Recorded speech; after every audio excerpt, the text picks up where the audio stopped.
So it is now time to introduce Matias, and let me just do that. So Matias Margulis is Associate Professor in the School of Public Policy and Global Affairs and the Faculty of Land and Food Systems at the University of British Columbia. His research and teaching interests are in global governance, development, human rights, international law, and food policy. In addition to his academic research, Matias has extensive professional experience in the field of international policymaking and is a former Canadian representative to the World Trade Organization, Organization for Economic Cooperation and Development, and the UN Food and Agriculture Organization. I will also say he has an amazing book out, which some of this talk is hopefully based on, considering the similarities in title. And that is also part of the readings for the Political Economy of Food course that I mentioned earlier. It's one of the ones we use. It's a really great book, and I've been excited to introduce Matias today. So please do find that or engage with that in the links below. Hopefully Elaine's put a link to the book as well in the chat there. So without any more ado, Matias, please take it away. Thank you very much, Professor Reynolds, and thank you again for having me here and being part of this great series. And I also want to thank Elaine and Matteo for all their help in getting this organized today. So as Professor Reynolds mentioned, I'm going to be speaking a little bit about my recent book, Shadow Negotiators, How UN Organizations Shape the Rules of World Trade for Food Security. Now, to give you a bit of context about this book, and really the questions it tries to engage in, it's really interested in these larger questions around the global political economy of agriculture and food security and the intersection with trade. So the World Trade Organization, the WTO, has become a central flashpoint for global political battles over the governance of agriculture and food security. Agriculture is among the most contentious areas of global trade politics.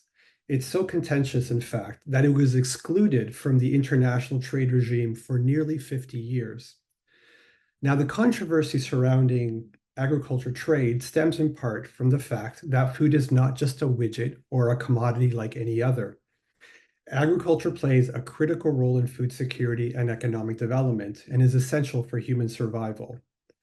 Agriculture trade and food security are deeply intertwined, especially in the global south, where over 2.5 billion people, nearly a third of the world's population, depend directly on agriculture for their livelihoods. Now, the creation of the WTO in 1995 and its agreement on agriculture was a transformative event that brought agriculture and food under the authority of the trade regime for the first time. However, the issue of how food security should be treated under WTO law remains bitterly contested. At the core of this political contest are conflicting views of whether agriculture trade liberalization bolsters or undermines food security. The principal goal of the WTO is to liberalize trade along market-based lines, but agricultural trade liberalization can have both positive and negative effects for food security that are highly context-specific. Political conflict over how to treat food security at the WTO is considerable, and multiple Southern governments have threatened to exit multilateral trade negotiations out of stated concerns that global trade rules risked increasing hunger in their own borders. Conflict over trade and food security has also galvanized global civil society actors seeking to stop the WTO's drive towards deeper agricultural trade liberalization, most notably with Libya Campesina, the world's largest transnational social movement, whose goal is to get the WTO out of agriculture. So this gives you some broader context into the kinds of issues I'm interested in and really the focus of this book. Now, when I started this book, I had a very different idea of what I was going to do. I was really hoping to draw a lot of my insights as being part of Canada's negotiating team to the agriculture negotiations at the WTO. And I was really going to focus on the interstate politics of agriculture negotiations, really looking at that political economy of how states sort of manage their import and export sensitive sectors and how that sort of shaped the politics of the WTO negotiations throughout the 2000s.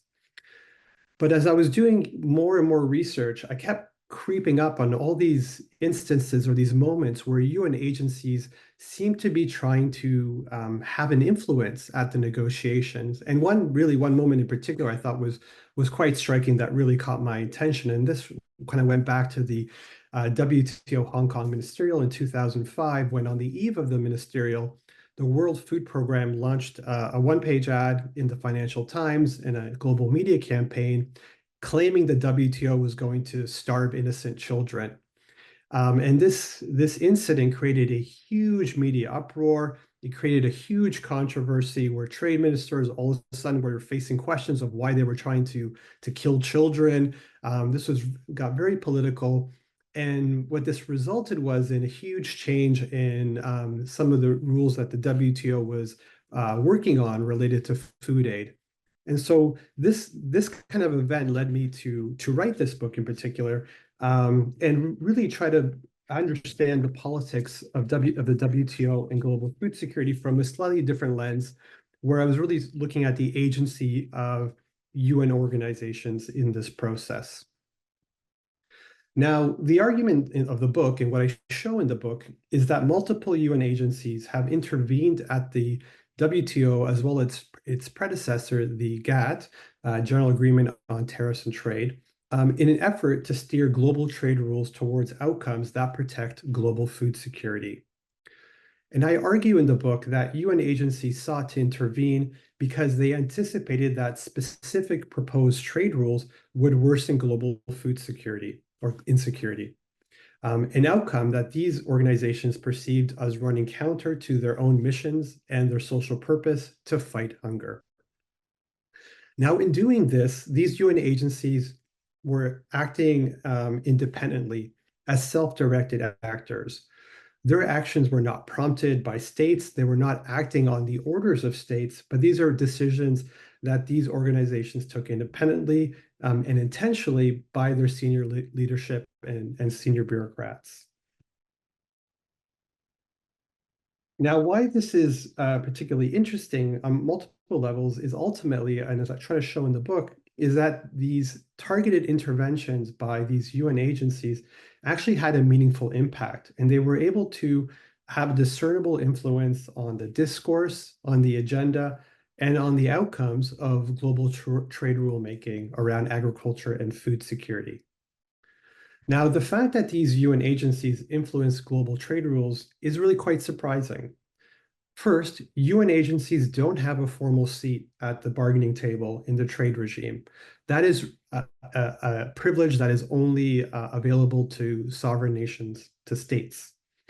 And also, many of these UN agencies don't even have mandates related to trade issues. They're not instructed or given powers to work on trade issues. So it's particularly surprising that the agencies such as the World Food Program, which is really the world's largest humanitarian organization, would be involved or seek to involve itself in global trade making. Now, but as I show in the book, these UN agencies managed to successfully insert themselves into the politics of trade negotiations and exert real influence on policy. And sometimes when they did this, they faced considerable backlash or risks from dissatisfied states that thought that these organizations were involving themselves in matters that were really just limited to the responsibility of states.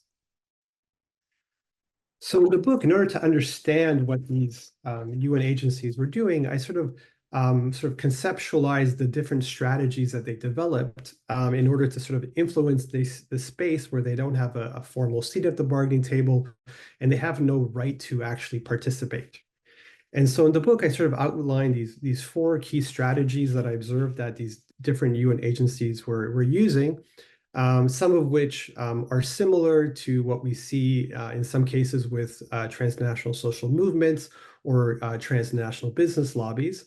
So one of the first things we see is that UN agencies would mobilize states, and here they would bring states together, lead them, use their technical capacity and their organizational capacity to enable states to work more effectively on lobbying on an issue, on bringing ideas and proposals to the negotiating table.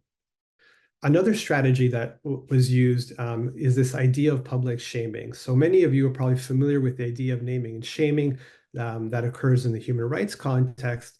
And what this idea of public shaming is when UN agencies would frame particular rules or particular options on the negotiating table as counter or against the interest of the international community.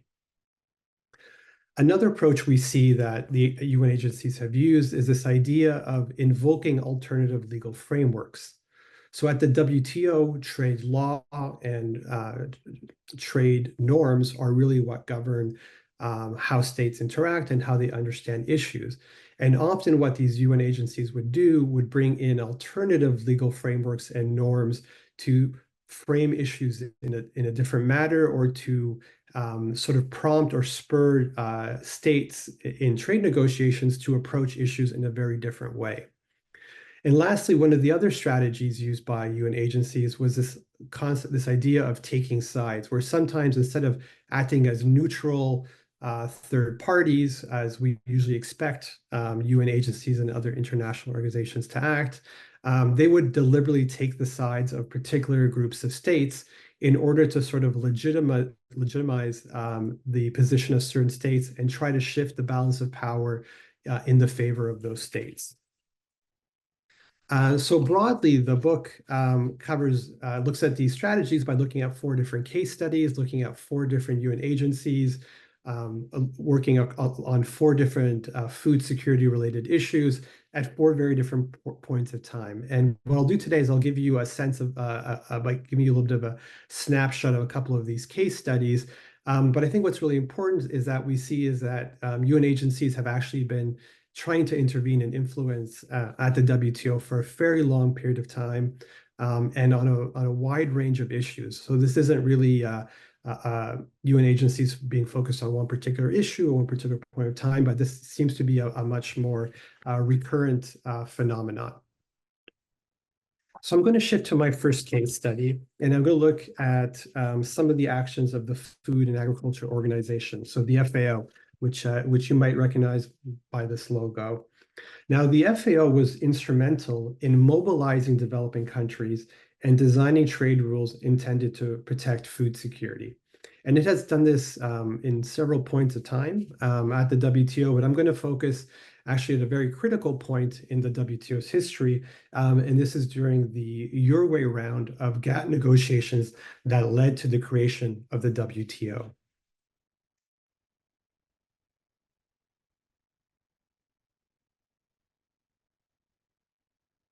The FAO was established in 1945, and it is charged by the international community to reduce hunger and improve agricultural production in developing countries. The FAO's bureaucratic leadership was a strong supporter of the launch of the GATT Uruguay round. The FAO leadership believed that by reducing trade barriers in agriculture, that this would benefit the economies of developing countries, which were still heavily primarily dependent on agriculture production.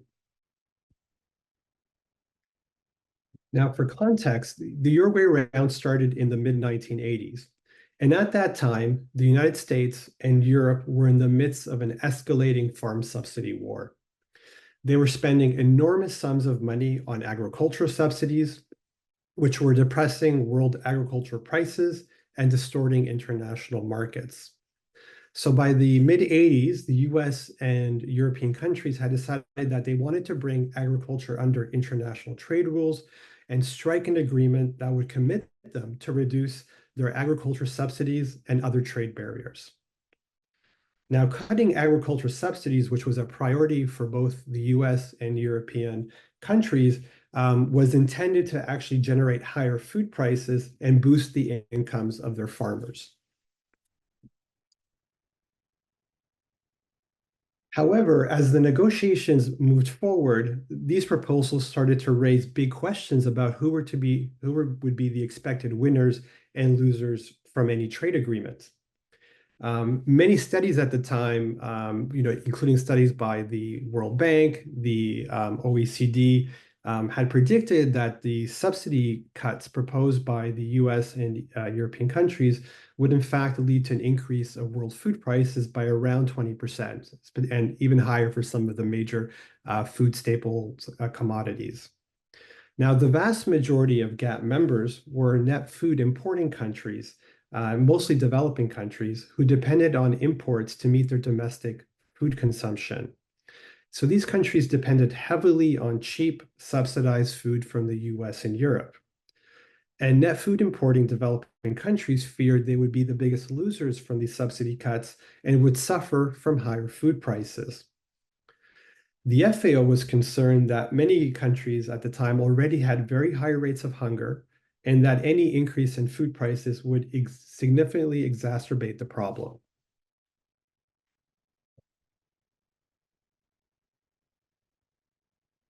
So as the negotiations were progressing, and the FAO was already quite concerned about the potentials of higher food prices, there was a certain event that really helped to crystallize the FAO's own thinking on this.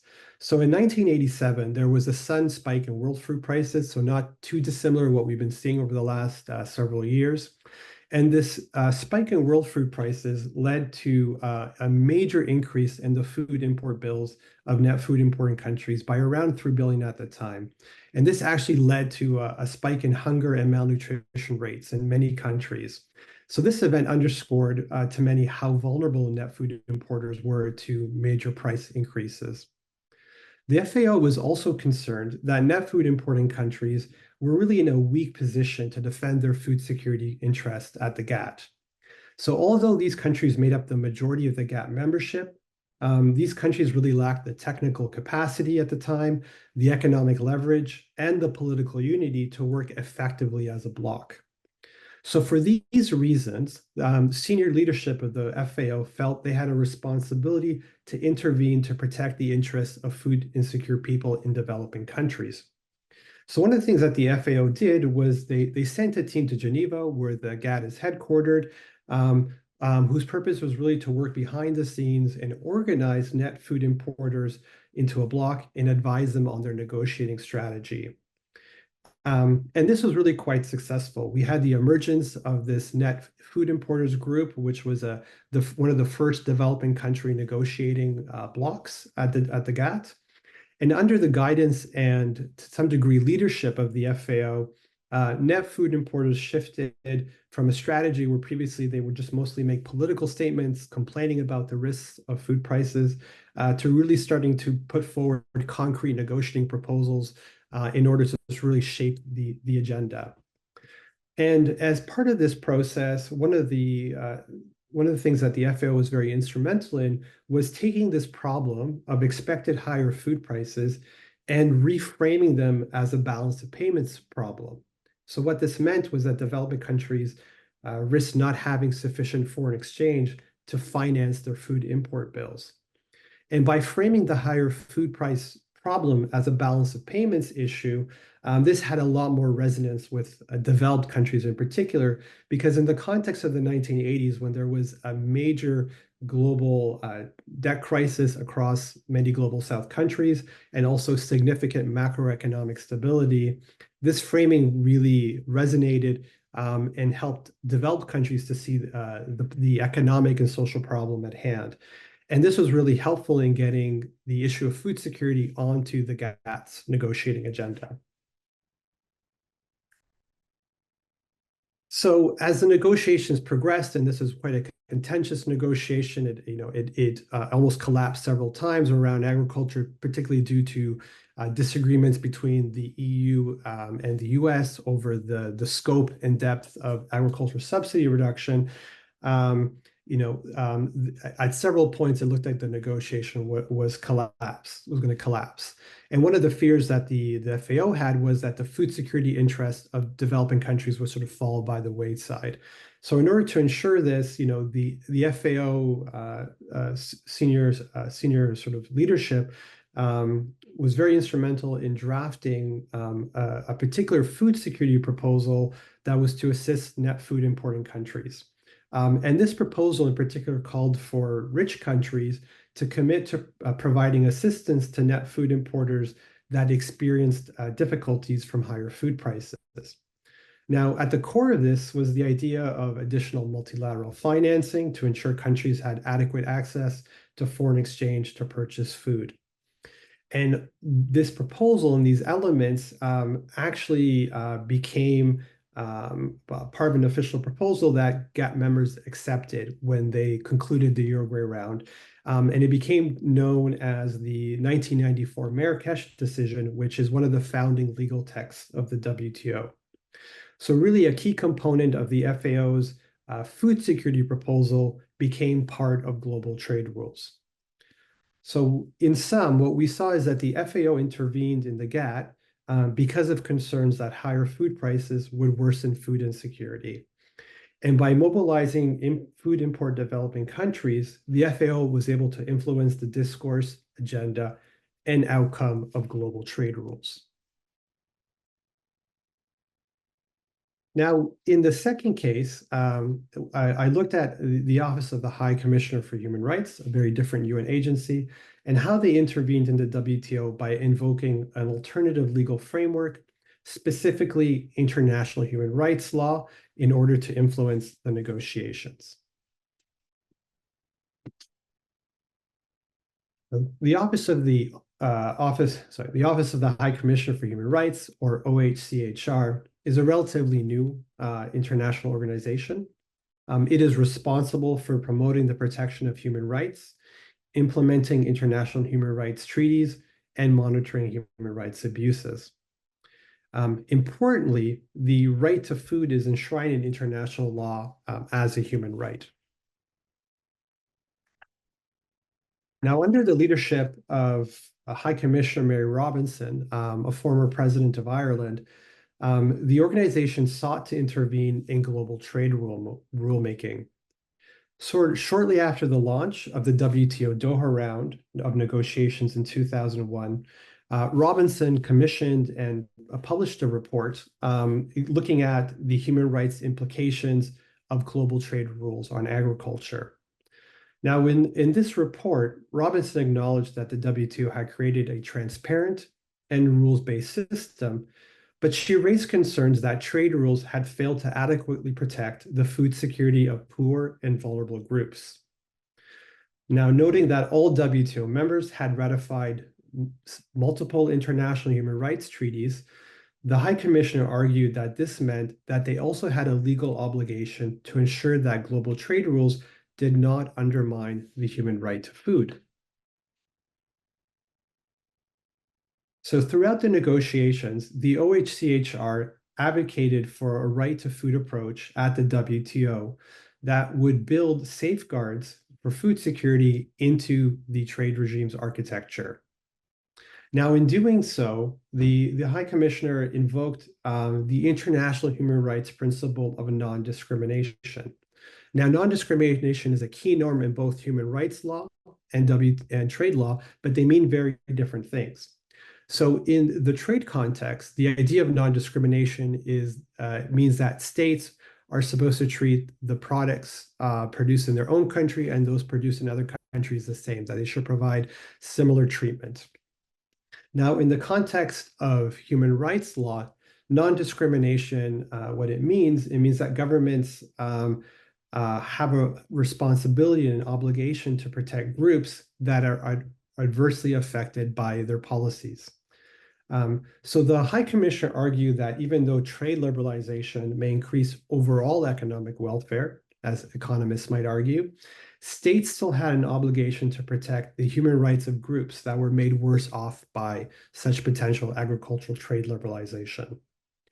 Now, falling from the human rights norm of prioritizing the most vulnerable in society, the Office of the High Commissioner called for the creation of new WTO safeguards to protect small-scale farmers and poor rural women in developing countries, the groups that were recognized to be most at risk of losing their livelihoods due to a sudden flood of imports. Now, as I mentioned earlier, these UN agencies don't have a seat at the table. So even though the Office of the High Commissioner is literally 2 blocks away from the headquarters of the WTO, human rights officials cannot attend negotiating sessions. They cannot make statements. They cannot make presentations. And so this really doesn't give them any formal opportunity to participate. So given this lack of formal ability to participate, the High Commissioner looked at a different way they could try to influence the negotiations. So one of the things that they did at the 2003 WTO ministerial is they tried to intervene in that negotiation from the outside. So this was a really important point in the WTO negotiations where states had shifted to pinning down the agenda. And here what happened was that the High Commissioner took the unprecedented step of sending in what they called their own formal submission, a proposal on human rights and trade directly to WTO ministers. Now, this is really highly unusual because only WTO member states have the right to put forward submissions for consideration by ministers. Now, since the High Commissioner did not have the right to make such a submission to ministers, it instead bypassed the official channels of the WTO and sent its submissions directly to trade ministers in capitals and their missions in Geneva. It also circulated copies of this trade proposal to NGOs and the media to attract international attention. Now, the idea introduced by the High Commissioner was that human rights obligations needed to be taken into account in trade negotiations. And this was really a new and frankly surprising idea for many trade officials and negotiators. And this led to a debate at the WTO about, what is the relationship between global trade law and human rights treaties? What obligations do states have under human rights law when it comes to negotiating trade agreements? So even though the High Commissioner, a human rights, essentially human rights organization, had no mandate to govern international trade, nonetheless, we saw that it intervened to try to influence global trade rulemaking. The High Commissioner put human rights on the agenda of the agriculture negotiations, underscoring the legal obligations of states to protect the right to food in trade agreements. And its emphasis on the importance of protecting the food security of the most vulnerable in society has since then been translated into concrete provisions in global trade rules. So, for example, WTO members have agreed to an idea of special products that would be, which would be certain crops or other food products that would be exempt from major tariff cuts. So it would allow developing countries to exempt certain products from major tariff cuts on the condition that these are produced by low income, resource poor, or subsistence farmers, including disadvantaged or vulnerable communities and women. And I think this is actually quite significant because it represents for the first time that the international trade regime has recognized the human rights norm of protecting vulnerable groups as a justification for exemptions from trade liberalization.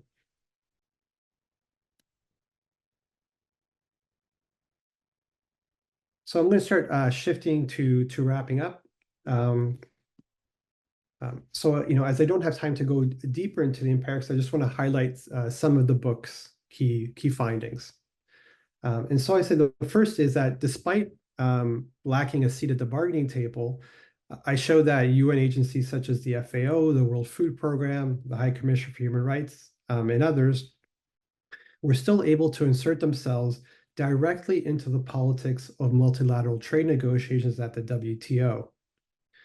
Now, while the WTO agriculture negotiations have generated large volumes of scholarship, this role of UN actors has been largely overlooked. And by demonstrating the active role of UN organizations as influential actors in multilateral trade negotiations, this book contributes to advancing a multi-sector approach to the study of global trade rulemaking, in which international organizations are important players alongside states, private business, and NGOs. Second, the book shows that UN actors have intervened not out of blanket opposition or resistance to the WTO and its agenda of trade liberalization, but in fact just the opposite. Because some organizations like the FAO are strong advocates of agricultural trade liberalization. Instead, what we see is that these interventions by UN actors have been very narrowly targeted on altering specific proposed trade rules in order to cushion the potential ill effects of agricultural trade liberalization on food security and vulnerable populations. So therefore, we can think of the behavior of UN agencies as being more aligned with reformist efforts to improve global trade rules and not really a rejection of the trade regime itself. The book also really challenges the conventional wisdom that UN organizations are not significant actors when it comes to global economic governance. I show that UN actors are playing a far more consequential role in global economic governance than typically recognized, not, however, in the traditional manner of being delegated authority by states to make or enforce trade rules, but by intervening to alter the trajectory and results of rulemaking at the WTO. So as a result, the UN's contributions to the fight against hunger are not limited to raising global awareness about the state of world food insecurity or delivering food to starving people, but we also see that UN actors have also taken decisive action to shape the rules governing global agriculture trade. And lastly, I think what's also really important is that many of these ideas and proposals that were developed and inserted by UN actors into the trade regime remain relevant today. So they're not sort of things that happened in the past, but just to give you an example, the G7 recently met and yesterday announced that they were going to create a financial facility to address food shocks, which would essentially provide more multilateral lending to developing countries experiencing difficulties financing food imports. And if that sounds familiar, it is because it is that idea that the FAO introduced in the 1980s and really brought to the fore of global trade rules. And because of that, that has remained an issue and a policy tool that returns whenever we see moments of high food prices like we're living in now. So I just wanted to thank you for your time and attention, and I look forward to your questions and our discussions. Well, thank you very much. I'm applauding here. I'm sure many of the people online, well, everybody will be applauding as well. Thank you very much for such a comprehensive talk and delving into certain parts of your book. I know there's lots of specific case studies that you've missed out from there and some minor arguments and things. So I do encourage all of you to go out and buy the book if you can. So there's a few questions in the chat, sorry, a few questions in the Q&A box. Please do put more of your questions into the Q&A box if you can, and we'll try and get through them as we're going along. To start with, I'm going to take the liberty because I'm at the Centre for Food Policy, and we have a lot of, I've noticed a lot of our students from the Centre for Food Policy are on this call, call at the moment. What are your key takeaways from your book for policymakers in terms of if this is at local, if this is at national, and maybe even at that global level, if they're now operating or going to work in those, what should the policymakers be taking away from this? I feel there's a couple of different ways you could answer this, so I'm very excited to see how it goes. I would also love to know what are the key things advocates could be doing, but let's focus on policymakers first. What's the key policy things policymakers should be taking away from this Food Thinkers? That's a great question. And, you know, it's even a sort of a process I've had to reflect on as transitioning from a formal policymaker, you know, into academia. But one of the things that really strikes me when I was doing this project and I've sort of continued on in my research is sort of the challenges of siloism. And I think that happens at both the local, national, and international level. I think one of the things I learned through this project was, you know, and reflecting on my own experiences of a trade negotiator was that if you only look at agriculture and food security issues from the perspective of trade and you don't take into account human rights, you don't take into account development, and nowadays you don't take into account environment, you are not going to design good policy. You are not going to design legitimate policy in the long run. So I think trying to break down those barriers, those silos that unfortunately exist in the world of policy because of the way national ministries are set up and international agencies are set up, that it makes it really challenging. But I think one of the things that really helps is if you develop an ability to think in that cross-cutting ways, if you're able to link um, different themes when you're thinking about policy, both at design and implementation stage, you are going to get more effective and legitimate policy, because I think those two things have to come together. You can't just come up with a good policy and not have the buy-in from different stakeholders. So I think that's one of the really important, I think, lessons on the policy side.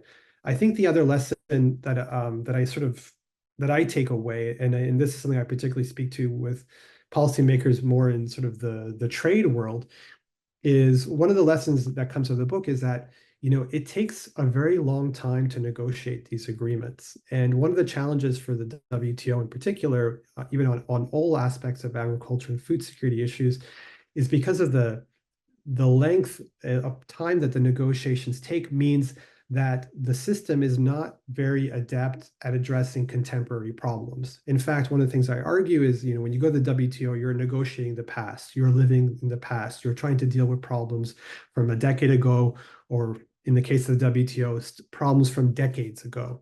And so it means the system is not very flexible addressing contemporary problems. And so we think about the challenges posed by climate change for agriculture and food security. It makes it very difficult for the WTO in general to deal with these issues. And I think the political climate around trade right now, where cooperation is increasingly difficult, and we're seeing more of a fragmentation of the trade regime, means it will be difficult to address those issues at the WTO. Now, you might be of the view that's fine. Let's do them at COP. Let's do them there. But one of the challenges is at the end of is that the WTO regime, when it comes to agriculture and food security, it still remains the main law-setting, global rule norm-setting body. So without doing something at the WTO, you may not get a lot of action at the national level because there won't be firm commitments in the way that, as firm or as binding commitments as you get under the WTO, than you get in other international institutions which prefer voluntary agreements for states. So I would say those are some of the policy lessons, takeaways. I think for advocates, the siloism also is important. I have a lot of colleagues in the NGO world who work on agriculture and food issues. And one thing is not understanding the complexity of the trade regime and trade interests. And I think so. I think it's also really important for those who are critical of the WTO even to understand how it works, understand what it actually does and what it doesn't, because I think there's often a misperception of what actually happens at the WTO. And so to better understand that, and so I think for everyone, I think that's the challenge, is really trying to understand the complexity. Obviously, it's always easier to talk in black and white. That simplifies things, but in terms of if you want to do good policy, you have to get into the gray and you have to get into that complexity. No, really good points there.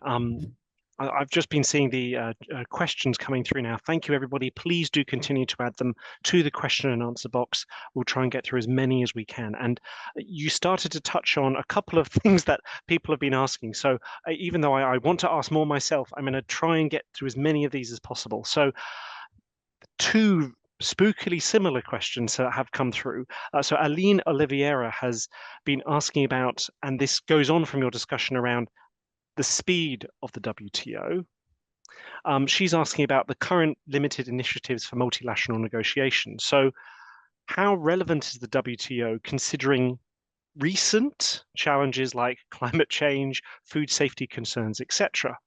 And likewise, Heather Alford has been thinking or was asking about your thoughts on diet quality and nutrition outcomes, as well as climate change, and how these operate within WTO and other agreement types. And she also pushes to say, what does the wider evidence say around can these be positive or negative? So I think the speed that you brought up in your previous answer is the audience has picked up on. And it's also saying is this speed a positive, negative? Are trade negotiations around these actually good for wider food system outcomes such as diet quality, nutrition, climate, etc.? Sorry if I'm reading too much into that, Heather. Great. No, I'd be happy to start and thank you. I think it was Aline and Heather. Thank you for those questions. So yes, if you follow what's been going on in the WTO, it's definitely a very diminished institution compared to the time that I started working on it. It was seen as the Goliath, the most powerful institution, and clearly that's not the case anymore. There has been a severe curtailing of the WTO's dispute enforcement mechanism, due largely to politics, between the U.S. and China to a large degree. There's been also a shift in the negotiating approach from doing these very large negotiations with lots of different issues like agriculture, intellectual property rights, et cetera, all lumped in together, to now doing more bespoke, limited agreements. So there's been a shift. You can read that two ways. You can read that as sort of maybe does it signal the end of the WTO? I don't think so. I think the WTO is now working like its predecessor, the GATT. So it's kind of shifting to an old style of working. It remains relevant because states are still investing a lot of time in these new agreements, negotiating issues. They're just doing so under a very complex geopolitical landscape, where states are finding it increasingly hard to agree on issues, and the increasing rivalry between China and the US is upending many of our assumptions of how the international system works. So the context is changing. But I would still argue the WTO remains critical for two reasons. One is that states still turn to the WTO to deal with all sorts of issues that aren't always clearly traced. So a good example would be the recent agreement on fisheries subsidies. That is a classic environmental issue. It's the classic tragedy of the commons problem. And where did states decide to negotiate an agreement and agree to make commitments? It was at the WTO. It wasn't at COP, wasn't anywhere else. So this goes to show that states on many issues that aren't traditional trade issues, but are maybe trade environment, still prefer the WTO. And so this tells us that it is still relevant. It may not always work out. It may not always be effective, and the outcome might not be good enough. But I think those are things you can say about other institutions as well. So I think the WTO does remain relevant, particularly on agriculture and food security issues.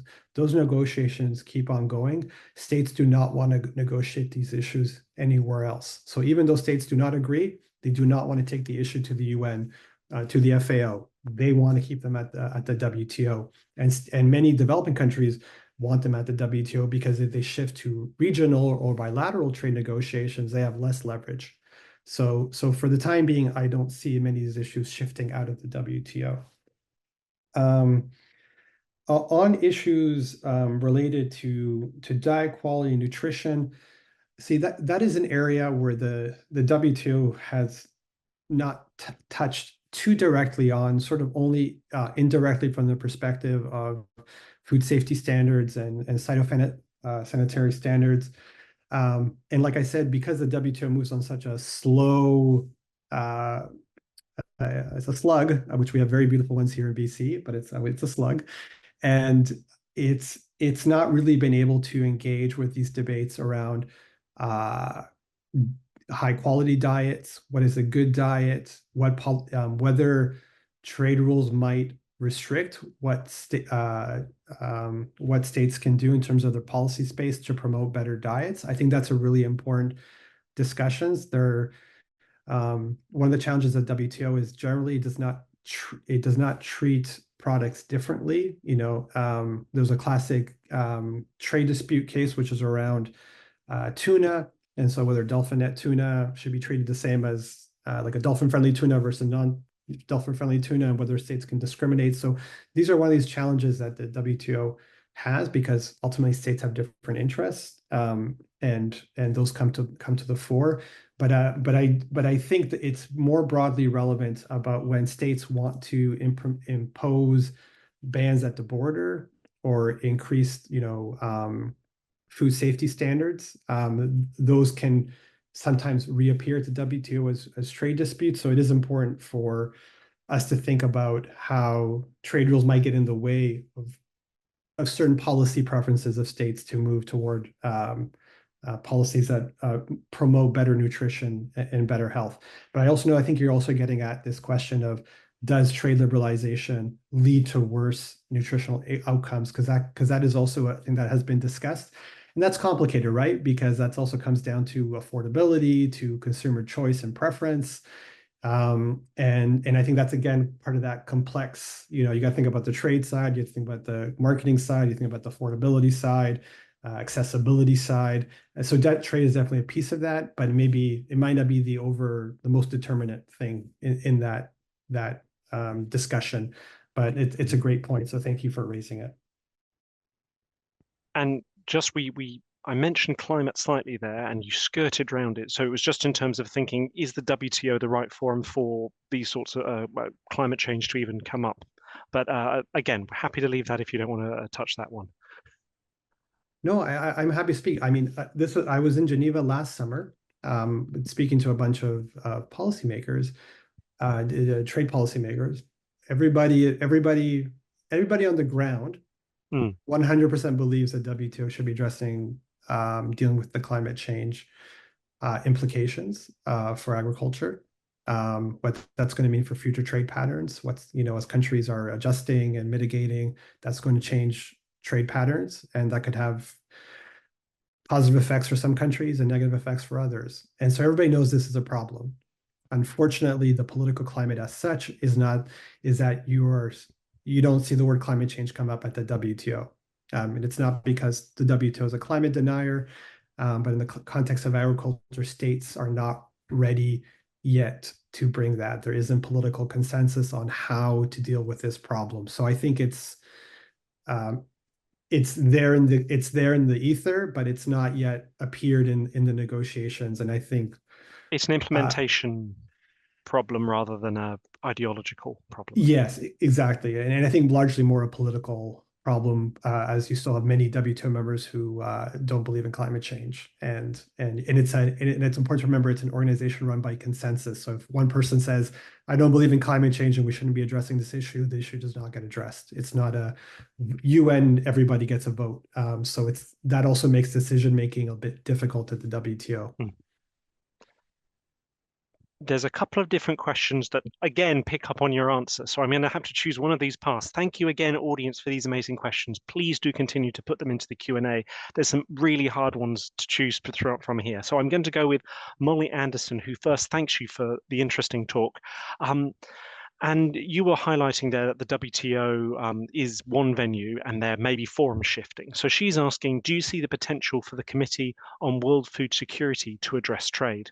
Government delegates have blocked this repeatedly, yet it's obvious that trade policy has a powerful impact on food security.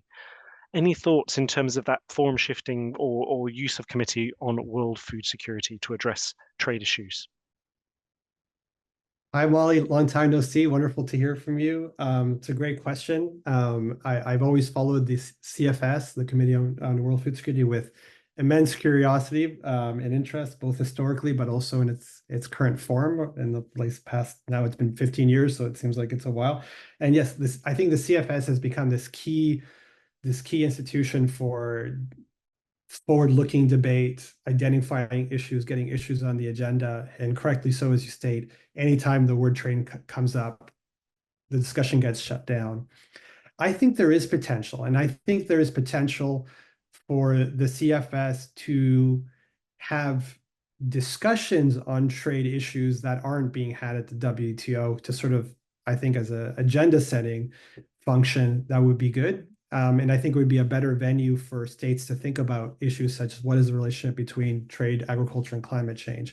What is the relationship between growing geopolitical rivalry, complexity, the fracturing of food systems? What does that mean for food security? So I think the CFS can play a really important role in understanding the implications of these issues from a food security perspective, and then feeding back those ideas to delegates in trade ministries in the hope that they will filter back to the WTO. Because I think ultimately you can have discussions in Rome you can't have at the WTO. You could probably have them in Geneva, but you can't have them at the WTO yet because of the political climate. But I think if those discussions are being had and these ideas are percolating and solutions are being identified, then I think there'll be material that will be picked up and used by negotiators, particularly when there's consensus amongst groups of states and at the national level. I think that's really important. So I think it's a long-term project, but I think in many ways the CFS has this one of the abilities that can think long-term and it can think in a planning perspective. So I am optimistic, but I don't think that states will ever bring trade rules specifically to the CFS because they do not want to give up that much sovereignty over the control of the decision-making process because of the number of different stakeholders who get to participate at the CFS, which is probably the most inclusive UN institution we have, for better or for worse, right? That's a really good way to look at it. Thank you for that answer. A really interesting answer. I'm going to look forward to discussing that with my students in future classes, that's for sure. There's a couple of questions here about things within your book. There's a couple which are prospective, and there's a couple more that are a little bit more technical. Do you mind if I do the technical ones first, just because they stand alone slightly? Thank you, everybody. Please do put in any more questions you have. We're going to have room for a couple more. I've tried to group them. So Richard Longhurst has, but firstly, thanks you again for a great presentation, and has said, trade negotiations are all about power. Do you use any analytical structure to identify this? So I guess I'm going to follow up to Richard and say, what are your favorite methods for students or other scholars to start thinking about for helping to unpack this? Are there other scholars that you would want to give a shout out to now, as well as other methodologies and analytical structures, etc.? That is a great question, and I think I probably spend years thinking about power in trade Don't we all? negotiations. Don't we all? Yeah. From both a taking what I knew as a practitioner, and then also like what different bodies of academic literature, going from maybe the more I would say constructivist international relations school to a more of a political economy perspective.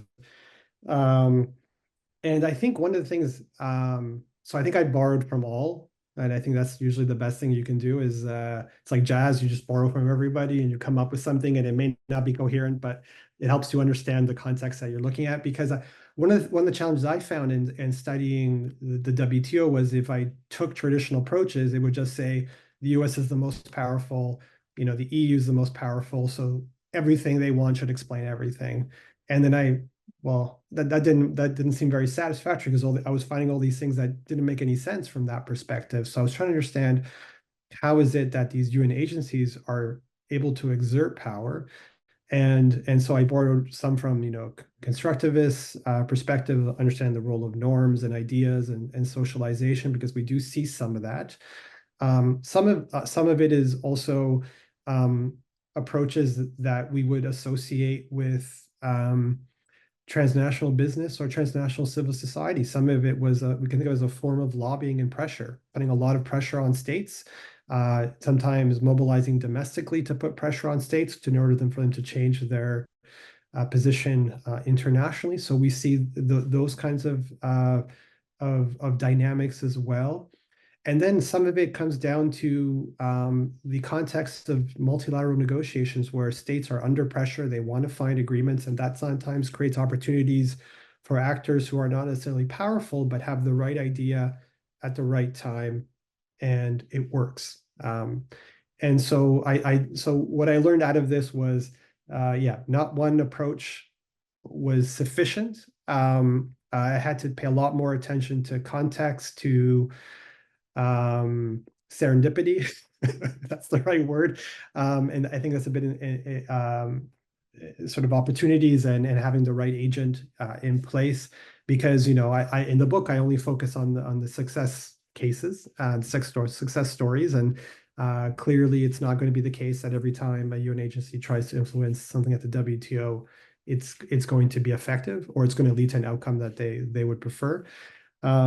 So yeah, it was a challenge for me in particular because I was coming at this from an international political economy, international relations perspective, and we're so state centric. So I really had to draw on the folks who look at NGOs, who look at business, and there's some literature on the power of international organizations. But one of the arguments to make in the book is that's largely focused on they have influence inside their organization. So it's like, how does the FAO leadership influence FAO member states, but not how do they influence a different organization where they have no formal role or power or influence. And so that's sort of the trick I had to sort of do in my book. So thanks for that question.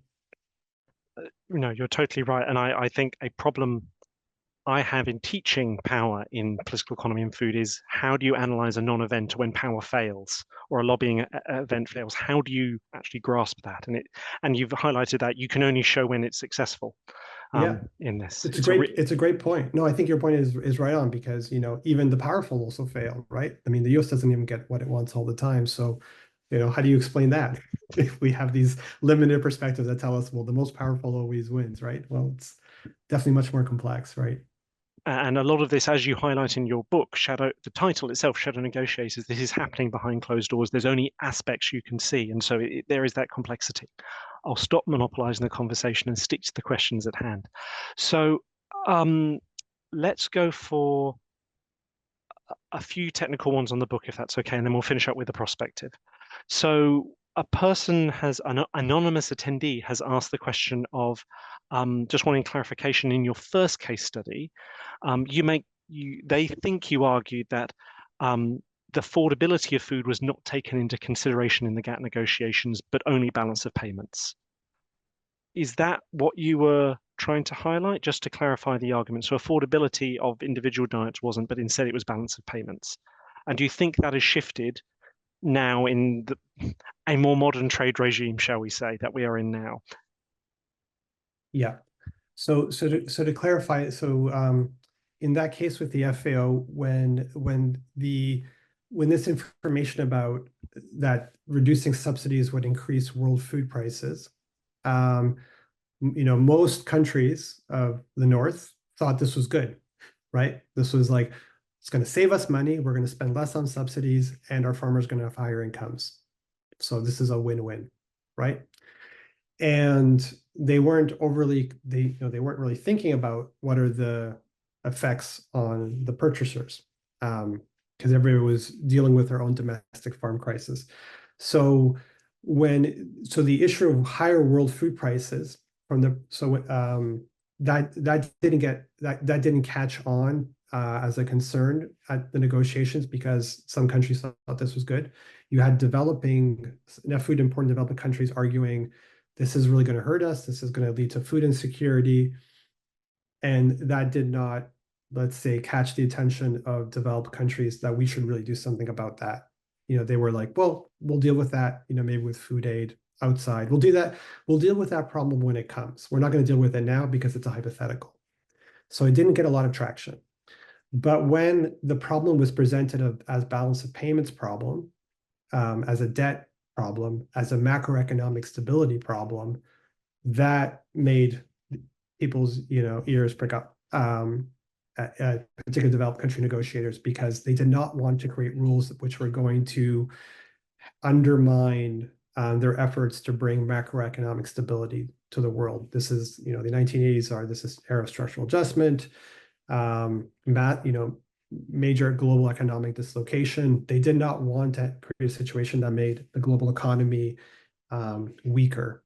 So when the issue started to be presented that way, that made global North countries much more willing to engage on the issue and agree for it to be put on the agenda. So the argument I make is because of this reframing of the issue and it sort of resonating more with negotiators at the time, where I could understand that problem because they're trade negotiators, they understand economics, domestic social development, not their area of expertise. Hunger is not their area of expertise. So that was the issue they could understand, and they understood why it needed to be dealt with. So in many ways, that's a framing issue that helped change the negotiation there. Exactly. So I have two. I'm not sure what order to do them in, but again, these are just reflecting on that case study. So Saram Natrajan is asking about the capacity of these negotiations to influence national nation-state level policy.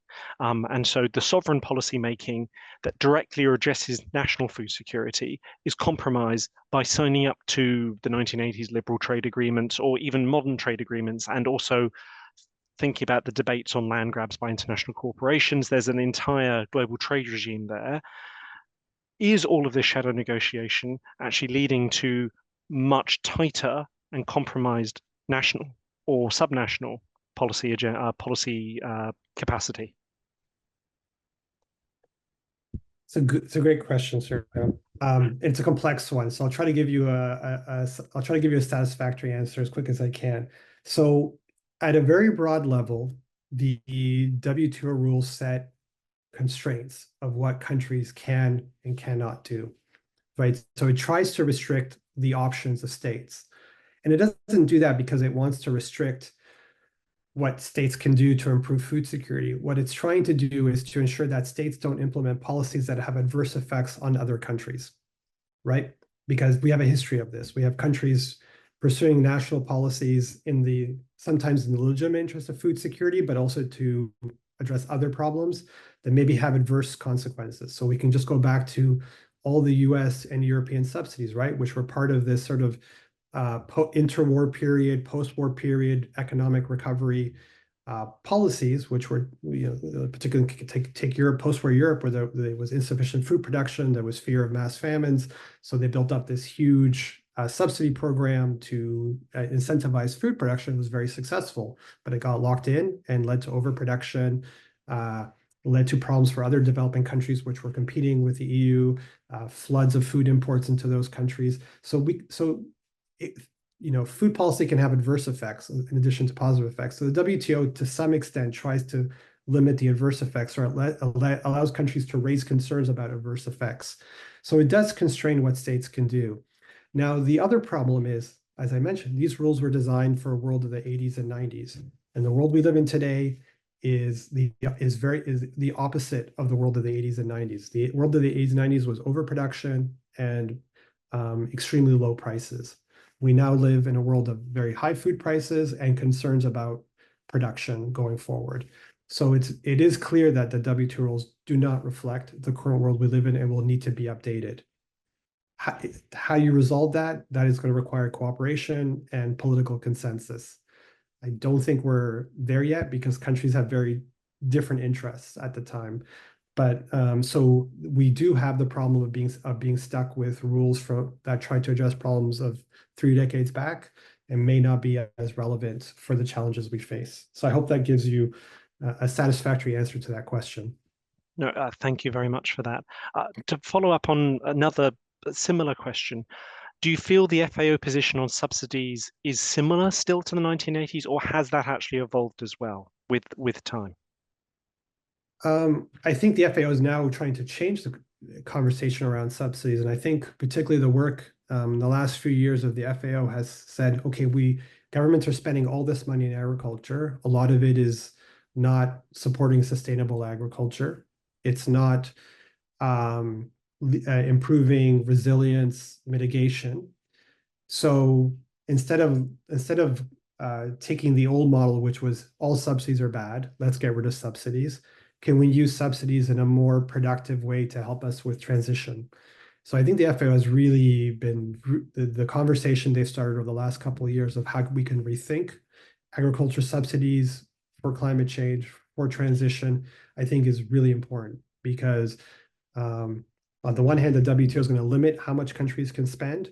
So it's about thinking about what they're spending it on and how they're spending it. And I think that's really important. So I think the FAO right now is probably leading our thinking on how we should be reimagining subsidies. And I do hope that's something that can enter the WTO space because I think that will be really important to unlocking future negotiations around how we think about agriculture subsidies, which ones we allow, which ones we don't, and updating it for the reality we face. That's a really a positive, sorry, I want to say positive way to look at it, but that sounds a little bit disingenuous. But it's a good mindset to be taking forward, and links very nicely to this next question. So this is from an anonymous attendee. So shout out to whoever you are. But they highlight that your book, it's taking case studies from a very long remit of time, some of them over 10 years ago. The UN's changed, WTO is, as we've discussed, changing. But we're post-COVID. We're in a Ukraine conflict world. The UN is increasingly subject to decreased funding from member states, and most of its bodies are decreasing funding. And so maybe things are being missed. What are the key moments coming up that we should be aware of? I know this is very much crystal ball gazing now, but are there things on your radar that people who look at food policy or study food policy should be aware of in the next year or two that are events that you are getting excited for, or other risks on the horizon, be they infrastructure, be they ever, that you would say, hey, these are things you may not have thought about yet? Well, if I'm going to take the positive, I will take the way agriculture has been included into the climate change negotiations, like talk about institutions that take a long time to deal with some of the obvious things. If the WTO is guilty, the UNFCCC took way too long to address agriculture and now land issues interrelatedly. So I think that's really important. I think we're just very early, that's decades behind everything else. So it's important to understand that context and that these are conversations that are now happening. So I think that's been a huge shift in the conversation. I do think, again, FAO's work on reimagining subsidies to promote not just sustainable agriculture, but then we think about affordable diets, those things. I think the risks that the anonymous attendee mentioned, Ukraine, the geopolitics, I think those are the big ones. If you look at history and you look at geopolitics, have not just shaped food security outcomes, but countries' food security policies and the long-term effects of those. So I think it's important for us to be paying attention to how U.S.-China rivalry, the war in Ukraine are shifting how countries think about their own risks and their vulnerabilities.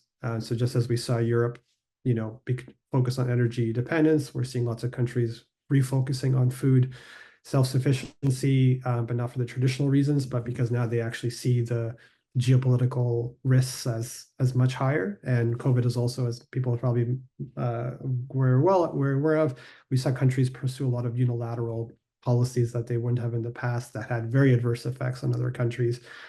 So I think that context has changed. In some ways, it takes us back to the past, very similar to moments we've lived in the past. So I think the past is always good to revisit, just to remember that not everything is new, but the context is different. And so I think those are all really, really key issues for research, for policymaking, and for hard conversations in the classroom. No, thank you very much for that answer. And that's good to have a prospective note to end on there. Thank you. There are 3 or 4 more questions, but I can see most of them are going to be 5 or 6 minute answers, and we only have 2 or 3 minutes left on our allocated time today. So I apologize to any questions that we've not got to right now, but hopefully we've talked around a lot of the different questions that we've got. But there are some amazing ones that you've answered. Thank you so much. And thank you to everybody who's asked questions and stayed with us. This has been a really interesting and engaging talk. Thank you so much. Is there any final words you'd like to add before I close out, or anything pressing that you feel may have been left out of your arguments? No, I just would encourage anyone who has additional questions, please reach out. We're happy to continue the conversation. I want to thank everyone for spending the time here, whether it's live or in the future, and want to just thank you again, Professor Reynolds, and everyone at the center for organizing this and making this possible. So thank you. Not at all. And thank you very much for coming and doing today's Food Thinkers. A reminder, please put it into your diaries. Henry Dimbleby will be giving our next Food Thinkers webinar on Wednesday, 17th of July. So that'll be post-election and talking about what a new government will be doing post-election, some of the priorities they may have. I'm very excited for this, that talk. I was very excited for this talk, and wow, it delivered. Thank you again, Matias. It has been a pleasure. Have a safe travel home, everybody. And good morning or good evening or good night. Bye.